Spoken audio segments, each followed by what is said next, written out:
تمرین شماره 13.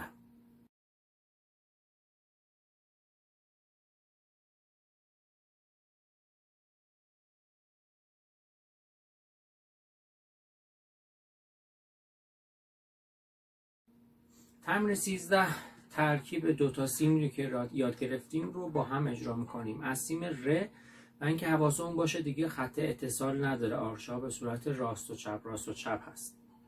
از ر میشه ر می، یکی راست یکی چپ، ر می می می. حالا که سیاه میشه آروم فا فا، دوباره چنگ سری می فا فا فا می فا فا فا، دوباره سیاه میشه آروم سل، انگشت سوم با فاصله از اون دوتا، دوباره چنگ فا سل سل سل.